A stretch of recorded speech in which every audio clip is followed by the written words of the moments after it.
Bienvenidos a Con los de Enfrente, el programa que semana a semana el Universal y Milenio preparan para usted. Y pues sin más, le doy la bienvenida a nuestros vecinos y colegas. Acá está Juan Pablo Becerra Costa a la izquierda. Héctor, buenas noches. Carlos Marín. ¿Qué tal, Héctor? Maite Azuela. Hola, buenas noches. Maite. David Aponte por allá. ¿Cómo están todos? Elisa Lanís. Buenas noches. Y Héctor de Mauleón. ¿Qué tal, Héctor? Buenas noches. ¿Entraron bien? ¿No tuvieron que dar portazo como alcaldes en Palacio? Creo que no, ¿verdad? Hoy. Ni los dispersaron con aromatizante natural, ecológico, A mí nada más me lo ambiental. Hoy no, porque Elisa no se comió nuestro tiempo de este programa, entonces... ¿Tú venías preparado para dispersarla? Sí. Bueno, pues digo, no es cuestión de trivializar lo que pasa, pero creo que hay un tema mucho más obligado que abordar, que es el de Culiacán. Si nos da tiempo, entramos al tema de los alcaldes y esto que ocurrió en Palacio, pero les propongo que empecemos hablando de Culiacán y lo que implica para el Estado mexicano lo ocurrido hace una semana. Se ha escrito mucho, se ha publicado mucho, ya sabemos algunas cosas que ocurrieron, otras pues quizá no las sabremos. Nunca sabremos la por verdad. ahora. No, yo creo que en algún día se sabrá con exactitud. Solo nos queda la literatura. Pero lo que sí sabemos es que esto es todo un reto para el país y para la sociedad. Yo empezaría por ahí. ¿Qué retos plantea lo ocurrido en Culiacán? Perdón, pero anticipo antes que otra cosa que a toda la parte pesarosa, vergonzosa, bochornosa, de fracaso estrepitoso, yo adelanto que si el vaso lo vemos al revés, me parece que ganaremos mucho porque el gabinete de seguridad o los integrantes del gabinete de seguridad ya no tendrán que desvelarse, se ve que no tiene ningún sentido. Para reuniones a las 6 de la mañana pueden descansar un poco más y seguramente en adelante actuar con la eficiencia a que les obliga los cargos que tienen y la Constitución de la República. Yo lo divido en dos partes lo que sucedió. La primera, me parece que el gabinete de seguridad y el presidente tomaron la única decisión que podían tomar en esas circunstancias. Había muchas amenazas, ya habían detenido muchos coches, lo estábamos hablando ahorita fuera del aire, habían amenazado a las familias de los militares, estoy hablando de los narcos, y podía haber una matanza terrible, como ya se ha publicado, ¿no? Terrible, ¿no? No sabemos de qué tamaño, había amenazas de volar 2 pipas en el centro. Entonces, con lo que sabíamos, con lo que veíamos en las imágenes, creo que la decisión fue la correcta. Sin embargo, eso por una parte, probablemente evitaron el título de 200 muertos por capturar al hijo del Chapo. Pero por otra parte, para decirlo directamente, sí creo que Alfonso Durazo tiene que renunciar. Él es el responsable, incluso por ley, de ese gabinete de seguridad. Fue un desastre. Es increíble que diga que ni siquiera sabía él, no sabía él, que es el jefe del gabinete. El presidente aparentemente estaba incomunicado. No, pero esa mañana se habían reunido. Mintió, sí, se habían reunido en la mañana, pero no cuando empezó esto. No, pero se sabía del operativo. Tomó el avión, ya llevaba 3 horas ocurriendo las cosas. Así es. Entonces, él era el responsable y me parece que yo no recuerdo que él tuviera ningún expertise, por decirlo así, en asuntos de seguridad relevantes, ¿no? Ya lo habíamos señalado.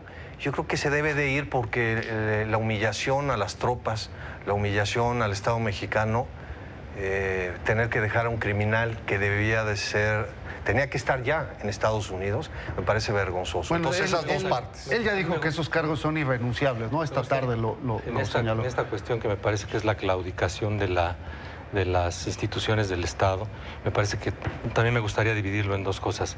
Lo que nos mostró este evento triste es que el narcotráfico, en este caso el cártel de Sinaloa, tiene una logística que se desarrolló ese día, pero que está muy bien pensada, porque cerraron los accesos a la ciudad, llegaron a los edificios donde habitan las familias de los militares. Una cuestión muy estratégica de ataque con armas de fuego de grueso calibre, las Barretts, montadas en camionetas. Eso ya lo tenían, o sea, no lo fabricaron en la mañana para esperar el operativo.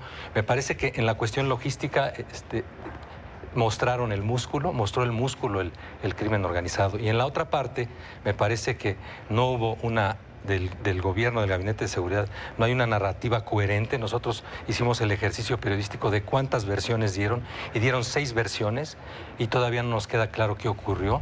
2 de ellas muy claras, 2 de ellas bastante contradictorias. Primero, que iban pasando por ahí, y la otra cuando se ve en el video que era un operativo montado pues para detener a este personaje. Lo de la orden de aprehensión. Que ahí la explicación sería la orden de AMLO de transparentar todo, ¿no? Exacto. Bueno, hay muchas contradicciones, pues, pero lo que me parece, en esas dos yo me quedaría, para empezar, me parece que son relevantes, el poder de fuego y de logística de los criminales, y esta falta de claridad y de dar la verdad y de dar a conocer la verdad, y sobre todo también esta parte de un presidente volando incomunicado. Me parece que eso es un elemento muy grave. ¿No? En vuelo comercial. En un vuelo comercial. Y, en un avión, y que no se le puede decir, no se le puede informar nada, porque el señor está incomunicado, el presidente de la República. Bueno, ¿con quién seguimos? ¿Elisa o Maite? Pues yo sumaría lo que dice David, que creo que el escenario es de total incertidumbre, porque si algo igual sucediera la semana entrante, yo quiero suponer que la improvisación va a ser la misma. Y a lo que voy es, aquí, pues, la operación y la estrategia que trae el crimen organizado es contrastante con la falta de estrategia que trae el Estado.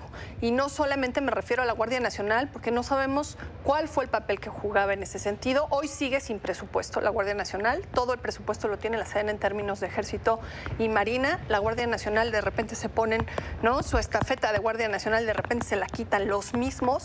Es decir, entre ellos no hay una comunicación estratégica y no tienen, a diferencia del crimen organizado, una reacción que evidencie que ya están trabajando de forma articulada, tanto las Fuerzas Armadas como las policías estatales y las municipales, y sobre todo cómo reaccionar ante operativos de esta naturaleza, que a veces hasta da la impresión que el Estado mexicano no planeó, como que los sorprendió a todos, ¿no?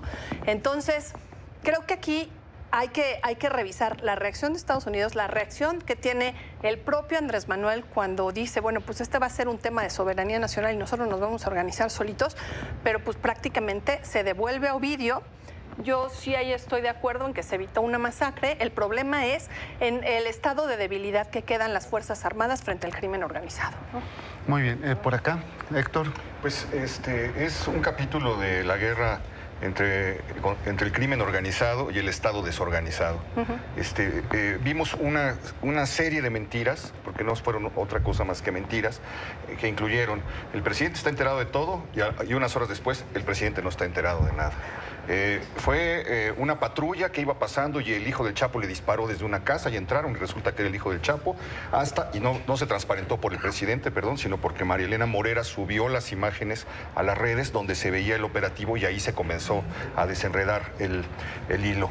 Y luego, la sensación de que tenemos que agradecer que la liberación de Ovidio, cuando nada de esto hubiera pasado si no lo hubieran hecho de la manera en la que lo hicieron. Yo nada más quiero recordar, al Chapo Guzmán lo detuvieron en Mazatlán, cuna, bastión del cártel de Sinaloa, lo detuvieron a las 4 de la mañana, no dispararon un tiro, lo detuvieron y lo sacaron a las 4 de la mañana.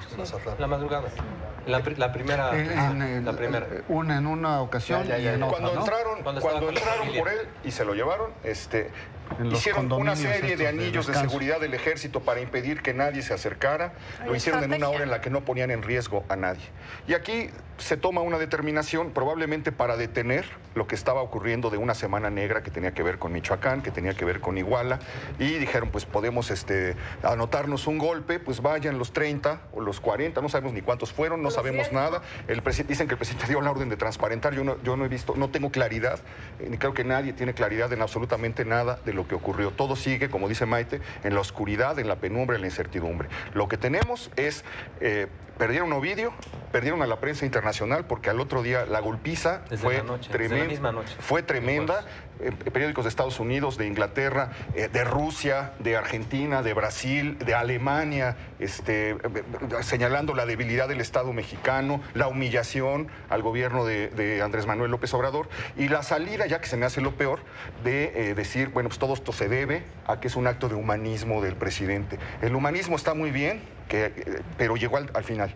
Todo lo que las horas previas de silencio, de incomunicación, de fallas en su política de comunicación, de mentiras, etcétera, todo eso provocó lo que pasó en Culiacán. Bueno, a ver, Elisa. Que cuando el discurso de la ley divina opaca al del Estado de Derecho, estamos en problemas. Cuando se hace referencia a la Biblia, al Antiguo Testamento, al prójimo, y eso ocupa la principal forma de comunicar por parte del gobierno y no del Estado de Derecho, las leyes, me parece que no abona en nada a la claridad y a lo que se está esperando, y eso ha sucedido después de toda esta serie de errores. Yo creo que es loable el que hayan reconocido que fue un operativo fallido, y lo reconocieron después, ¿verdad? Que lo reconoció el general secretario, pero en un principio no había sido así. Entonces, qué bueno que lo reconocieron, qué malo que no fue así desde un principio y que mintieron. Después dijo Durazo, no mentí, es que no sabía. Entonces no sabemos qué está peor. No sabemos qué está peor, si que mienta o que no tenga información. O que lo malinforme. O que lo malinforme, porque si él no sabe, quién sí sabe, ¿verdad? Porque además lo dijo con los generales y con los secretarios de Marina, de Sedena, en fin, ahí estaban todos ellos dando la información incorrecta. Hoy todavía el presidente... O deliberadamente ambigua, ¿no? Como no, incorrecta. No, incorrecta, porque dijeron que era patrullaje y que había sido... O sea, fue incorrecta. Pero sí fue deliberadamente ambigua. Me refiero a la parte de Ovidio. Nunca dijeron que había... No, lo dijo Durazo lo dijo en ese momento no. En esa conferencia, junto con la mentira del patrullaje, él dijo, y lo puedo declamar textualmente, que iba pasando la patrulla, le dispararon y al ingresar al domicilio detuvieron a 4 personas, una de ellas Ovidio. Lo dijo en ese momento. Que lo liberaron. Exacto. Pero sí que eso lo hicieron deliberadamente. Lo dijo de otra manera cuando termina y concluye con la frase que se dio la orden de suspender la acción. Pero entonces, a ver, y nada más ahí para concluir, a partir de estos errores gravísimos, se toma una decisión que a mí me parece la correcta, que es no derramar más sangre, y después de todo esto, el que fue más claro fue Marcelo Ebrard. Creo que él lo dijo sin esta retórica religiosa o cuasi religiosa, y fue muy claro y contundente, diciendo esto es una situación distinta, no vamos a apostar a los muertos y que existan este tipo de situaciones. Pero pero lo que dijo es, y vamos a hablar del tema del tráfico de armas, en donde, ¿no? Creo que fue mucho más claro después de todo cúmulo de y propició errores. La llamada con Donald Trump. O sea, creo que la reacción que tuvo él fue una reacción pues que se hubiera esperado desde un principio de los demás, ¿no?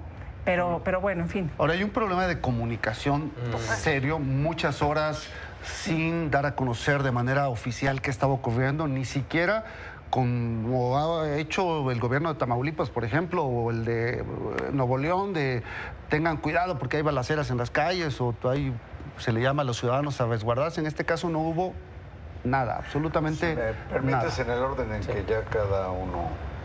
Sí, Carlos, está bien. A mí me parece que esa... Bueno, eso sería demasiado formal, Carlos, para este programa, pero... Pero está bien, está bien. Pero suelo serlo. Aceptemos sin conceder. En el desastre del Culiacanazo, lo que hace juego es el desastre de la comunicación hacia el interior de las dependencias integradas en el Gabinete de Seguridad y el desastre de la comunicación entre los titulares de esas mismas dependencias. En la conferencia de Alfonso Durazo estaba presente, por ejemplo, el general Audomaro, que es el responsable de los servicios de inteligencia del gobierno mexicano. Estaba también el comandante de la Guardia Nacional y los secretarios de Marina y Defensa.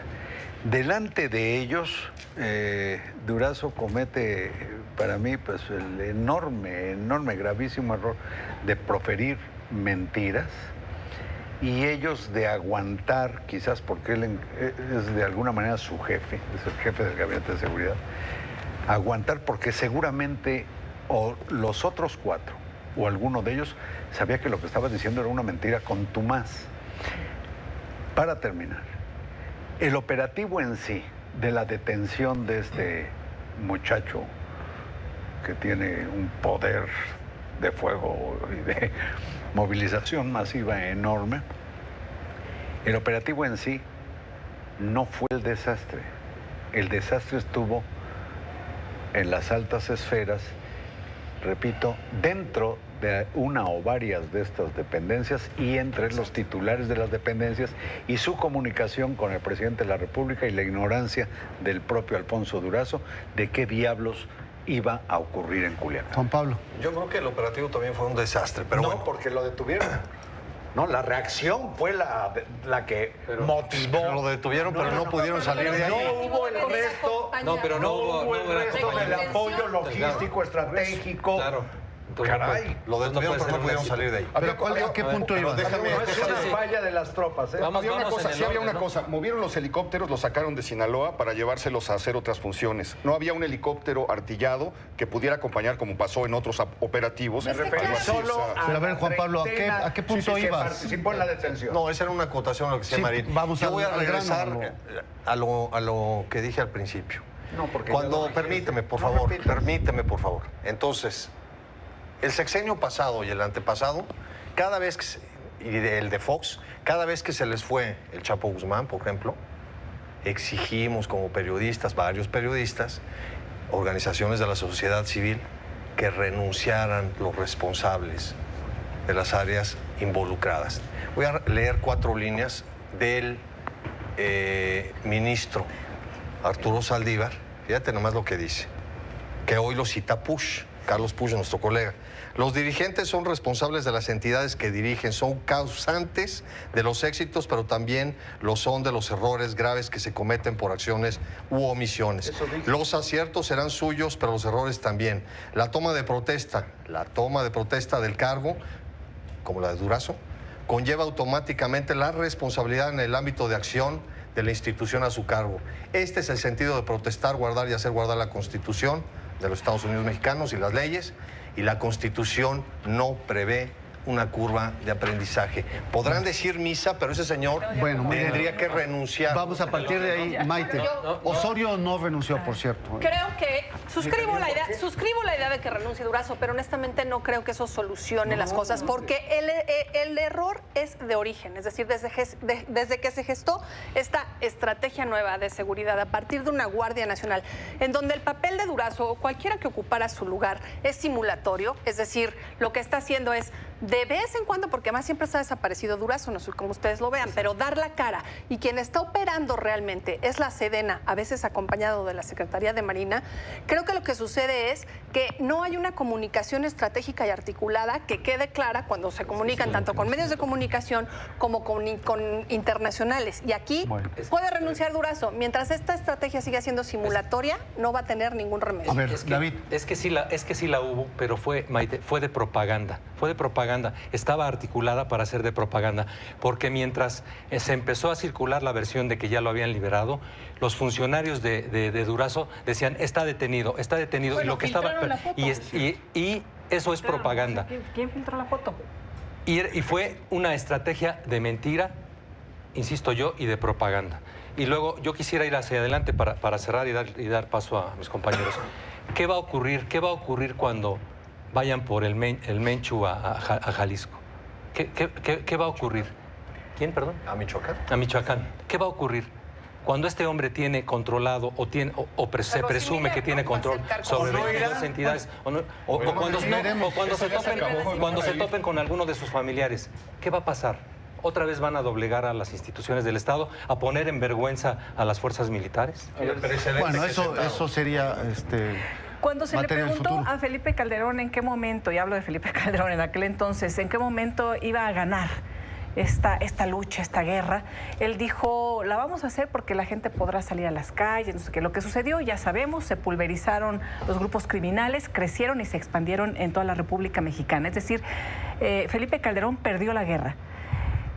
Hoy se pierde una batalla, pero se pierde una batalla que no sabemos de qué dimensiones, porque las imágenes que vimos, esa desolación, al ponerse de manifiesto el poderío del crimen organizado y confirmar lo que todo mundo se dice, se sabe, se escucha, pero nadie lo dice de manera contundente, porque además los temas siempre de seguridad del ejército, de la policía, se manejan con pinzas y todo el mundo siempre se pone muy nervioso.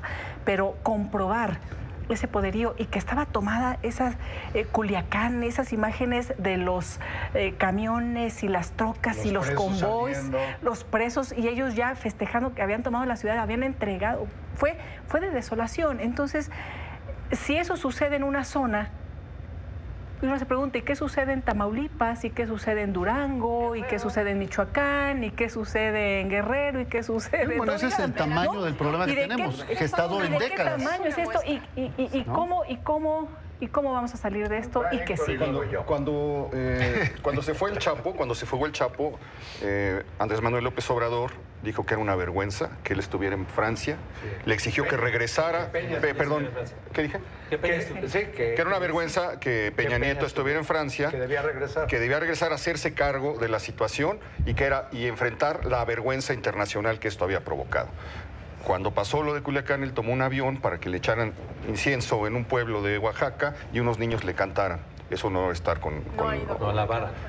no ha ido a Culiacán y durante horas guardó silencio en esta crisis. Y para cerrar, yo diría, pues ya hay que pedirle a Felipe Calderón que renuncie a la presidencia de México para que deje que López Obrador gobierne, porque parece que el presidente es Felipe Calderón y está haciéndolo todo mal. Entonces hay que pedirle que ya renuncie a la presidencia.